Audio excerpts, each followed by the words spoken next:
Welcome to Red Dead Redemption 2. Today we have the ultimate dummies guide on how to install mods for this great game. This guide will cover everything you need to know, including the installation of LML and Scripthook, in-game settings to mitigate crashes, installing Reshade so you can get your customized look, and this guide will even cover the Whyems and Eastern Epics merge, since there's been a few changes when it comes to that. This will be an all-in-one stop for all of your RDR2 modding needs. Plus we'll have some bonus tips at the end to help run your RDR2 at the max frames your computer can get. All of the links of the mods we'll be downloading will be linked in the description, as well as the chapters, so you can just skip to wherever you need. With that being said, let's get started. We will first start off in game. We'll need to navigate into our settings and then graphics. Most of these settings are going to be tailored to what your PC can handle. So as you're adjusting your settings, just take note of your video memory. Make sure it doesn't creep into that yellow or red area, otherwise you're going to have a lot of issues trying to install certain mods. You'll just end up crashing because there's too much memory being used. The setting that we need to change and is a non-negotiable is under the Advanced Graphics tab.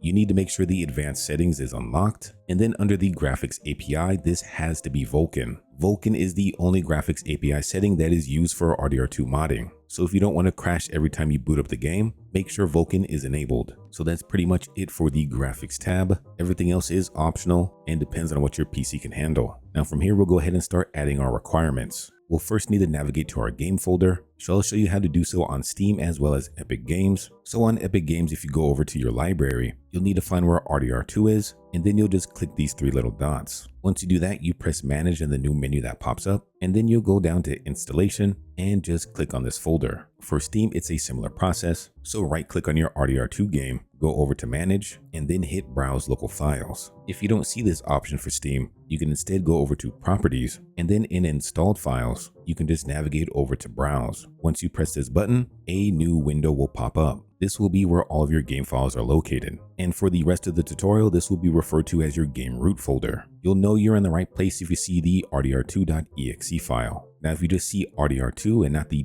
.exe, we can easily fix that. We'll go up to the three dots at the File Explorer page, and then we'll go down to Options. From here, we'll go over to the View tab, and then in the Advanced Settings menu, you want to make sure Hide Extensions for Known File Types is checked off. Once you do that, just click Apply and then OK. Now you'll be able to see these .rpf, .dlls, and .exe files. Now before we start modding, we need to make sure our game folder is nice and clean. So if you've ever modified any of these files or have tried adding mods in yourself, I'd recommend manually deleting your game folder. So by right clicking and then deleting the folder, and then in Steam by right clicking and going to manage, and then uninstall. After that, just reinstall with your game launcher and you'll be good to go. By doing this, you'll ensure that all of your files are gone, because if you've modded your game before and all you do is go into Steam and then uninstall the game, Steam only uninstalls the files that Steam added itself. So all of these extra mod files that you've added will still be in your game folder. If you, however, haven't modified your game yet, I would still just go to RDR2, go ahead and right click, go into Properties, into Installed Files, and then I would verify the integrity of the game files. This will ensure you have no missing files and that your game is up to date. You can do the same in Epic Games as well. So again, by clicking on these three dots, going over to Manage, you'll see a Verify Files option.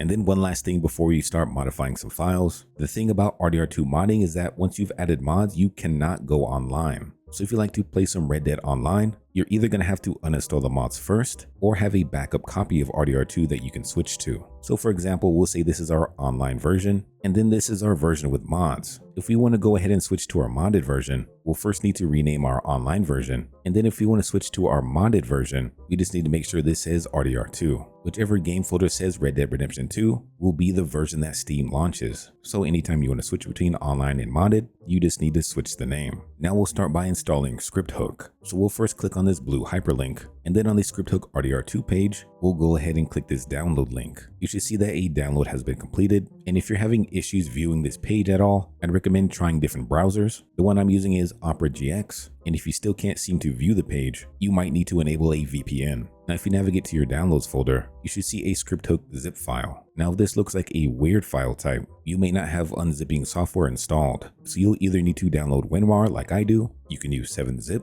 or you can use WinZip you can find in the Microsoft Store. Any option you choose will be free. Whatever software you choose, all you need to do after is right click on your mod and then go to this Open With tab. Whether you're using WinRAR, 7-zip, or WinZip, go ahead and choose that option. If you don't see your option here, just go to Choose Another App, and then under Select an App, you should find it under Suggested Apps. Once you do find it, go ahead and click it, and then make sure you hit this Always button. Now any of your future mods should look like this. Now there's two different ways you can open this up. You can either right click, go down to WinRAR, and then select this Extract Files. You'll be able to choose the location it extracts to, just press OK. And then once it's done, you'll have a folder you'll be able to go into and then see all the contents. You can instead just double click on the zip file. And if you're using WinRAR, it'll ask you to purchase. All you need to do is press close. And then from here, you can navigate the files from this. Once you do find the files though, we're going to take this .dll file and this dinput8 file, and we're going to drag both of these into the game root of RDR2, where our RDR2.exe file is located.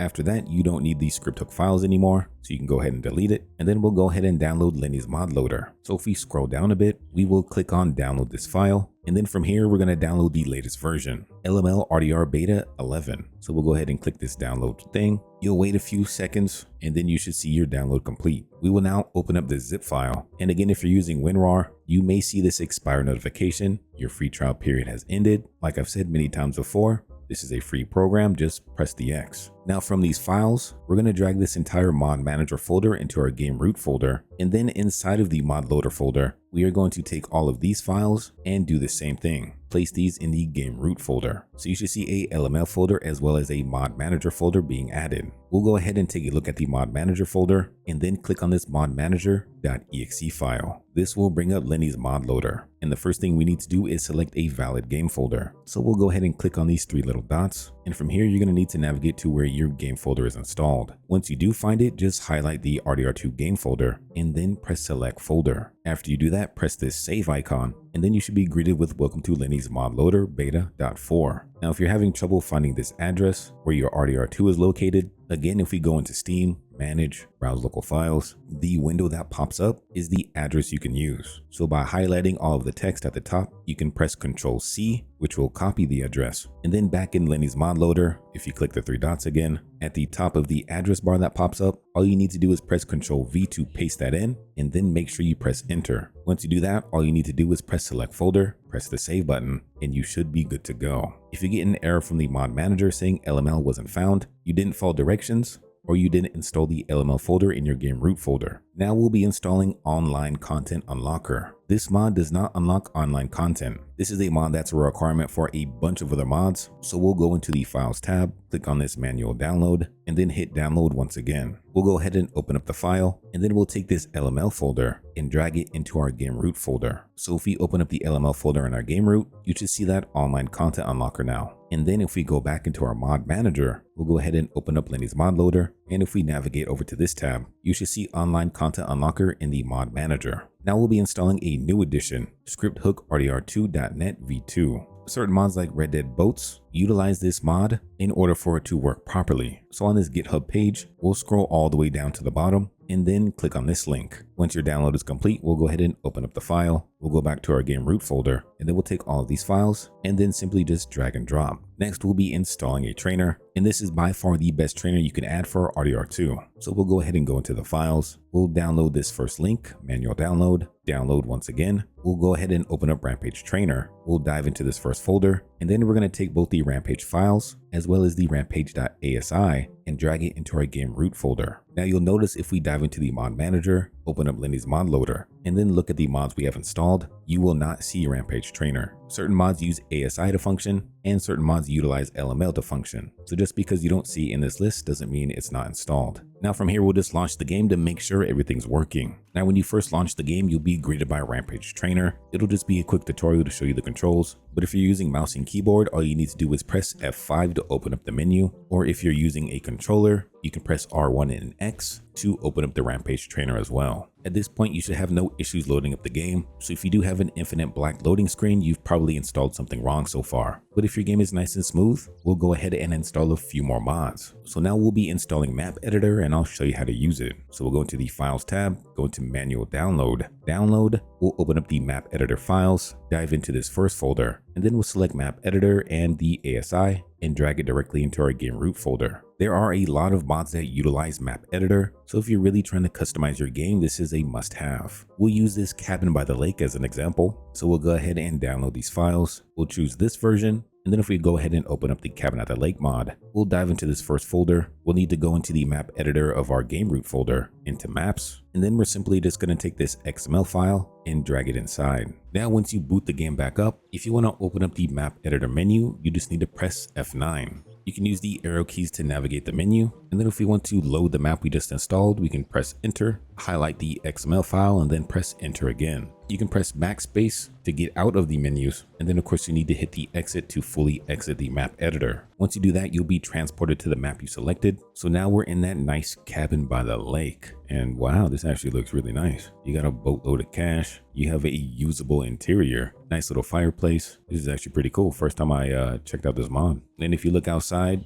yeah, that is a nice cabin out by the lake. I gotta use Map Editor more often. Now, Map Editor makes it easy to load maps like this, but this also allows you to make custom maps. So if you wanted to, you can make your very own cabin. You have different construction items, props, nature items, fences, interiors, or miscellaneous items. You can create whatever you're trying to create with this. Now we'll go ahead and show you how to install a Reshade. So on the Reshade.me website, we'll go ahead and click this purple download. We'll go ahead and click this first link, Reshade 6.5.1, and then we'll save that exe file to the location of our choice. Now, if we go ahead and double click that Reshade.exe, we'll need to find our RDR2 game. Just make sure you choose the right version. Go ahead and click next, and then make sure you choose this Vulkan API setting. Press next again, and then on this menu, click uncheck all, and then press it again to check all. This will enable all of the different effects. Go ahead and press next again, and Reshade will work its magic. Once you see this green check mark, you just need to press finish, and then inside of your game root folder, you should see this new Reshade shaders folder. That means you've installed it correctly. In order to see the effect of Reshade though, we'll need to find a Reshade that we like. So we'll be using Visual Redemption Reshade as an example. You'll go ahead and download the file. We will open up the zip file, and inside you'll see a .ini file. You just drag this inside of the game root folder. And then when we launch the game, you'll be greeted by this Reshade 6.5.1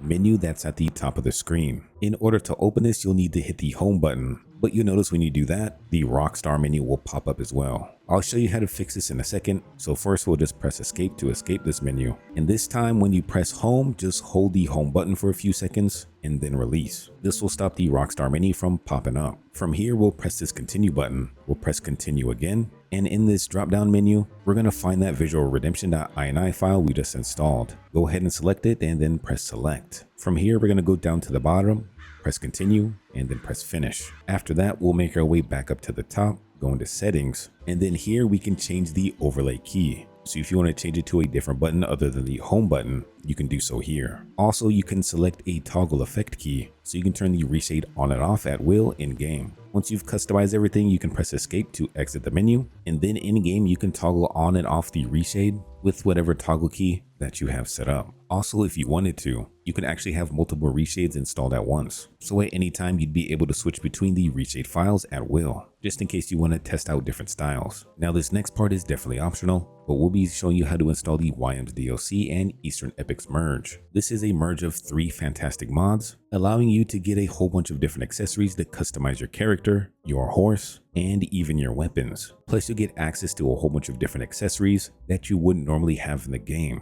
not to mention some very fancy suits that you can use for both John and Arthur. However, if you plan on installing this merge, this is not compatible with Red Dead Offline, so you'll need to either choose Red Dead Offline or the Whyem's EE merge. You can't have both. Now first, you need to navigate to the Eastern Epics Extras Discord. I'll leave a link down below. Then from here, we're going to go into the EE merges, and as of the date of this video, you should see it at the very top. It'll say EE merge, and you just need to click on this. From here, we'll be installing the EEE, Whyem's DLC, and Fancy Atelier. You just need to click on this view on download site. Once you press this, it'll ask you to leave Discord, and you'll be redirected to a Mediafire site. All all you need to do is click on this download button. This is a pretty hefty download, sitting at over 5 gigabytes, so this could take you a few minutes to actually download. Once you do click that download button, you may receive an ad. Just click out of it, but your download should be in progress. You also need to download Gonpachiro's fancy Atelier, so we'll go into the files, and then we'll click on this first link, manual download, download again, and then you should be good to go. In our game root folder, we're going to go inside of our LML folder. We're going to open up Eastern's Epic Extras, and then we're going to take this Whyem's DLC folder and place it inside of that LML folder. This may take a few seconds to copy all the files, but once it's complete, we'll go ahead and click inside of the Whyem's DLC folder. We'll go into item textures, and then we'll go inside of this folder with the last 3 numbers of 454. Go ahead and click inside of it, and then we'll open up Gonpachiro's fancy Atelier. We'll go inside of this first folder, and I'm going to press Ctrl A to copy all of these files, and then I'm just going to drag it inside of this folder. Once everything is installed, you are good to go. We just need to go into our mod manager folder, open up Lennys Mod Loader, and then inside of our mods tab, we want to make sure Whyem's DLC is always at the bottom of our load order. This will help to prevent crashes, as well as let you use all of the items available. Once you've done this, make sure to press save, and if you ever add any other mods, just make sure you're loading Whyem's DLC at the bottom. We'll go ahead and load up the game again. Now when your game loads up, you can use Rampage Trainer to teleport to the gunsmith, to the barber, the stable, or the trapper, so that you can fully customize your character. You'll see a few new options, so Whyem's, Eastern's Epics, and then Gonpachiro's fancy Atelier. And all you need to do is just browse around to see all of the hundreds of different items you now have at your disposal. Just be wary with certain hairstyles that you choose from Eastern Epics or Whyem's DLC. You'll have some clipping, so you either have to wear no hat or choose a hairstyle that fits under the hat. But the options you do get allow you to make some pretty nice outfits. Plus, there's only certain accessories you can get by installing this merge, such as the backpack you'll see on Arthur. Now we'll get into the issue of saves. Now there isn't an issue with saving itself, but if you're trying to load a save, you will run into crashes if you've modded your game. So the best way to handle the situation is to have the save file you want to load in your RDR2 save file. So if we go into Documents, go into Rockstar Games, find your RDR2 folder, go into Profiles, and then into your save folder, you'll see your different save files. So if you want to load a certain file, make sure you only have that file in the save folder. So just back up the files you don't need. You can also download saved game files from Nexus Mods. So if you just download the save, we'll go ahead and open up the zip file. All you need to do is take this save file and drag it into the same folder. And if you're really trying to mod RDR2, playing on a story save that's already complete is going to give you your best experience. There are certain mods that break the story, so if you don't want to run into that issue, playing on a save where you beat the main story will help to mitigate that. Now I have one more tip for NVIDIA users to help maximize your frames. In the NVIDIA app, of course, make sure your drivers are up to date, and then if you navigate to the graphics tab, click on these 3 dots and then press refresh, and then once that's done, make sure you click on Red Dead Redemption. In these settings, we're going to scroll down until we get to the driver settings. Here we're going to go over to the DLSS override model presets. So we'll go ahead and click on this. We'll go ahead and select use different settings, and then under super resolution, we'll go ahead and click on the latest. Click apply, and then after that, you should be good to go. This easy guide for modding RDR2 should cover 99% of mods, and hopefully now you're able to truly customize your RDR2 experience. Now this should be my last in-depth guide for RDR2 modding, since this literally covers everything I can think of course. But if you don't want to miss out on mod showcases in the future for this game, make sure you hit that like and subscribe. So until next time, we'll see ya.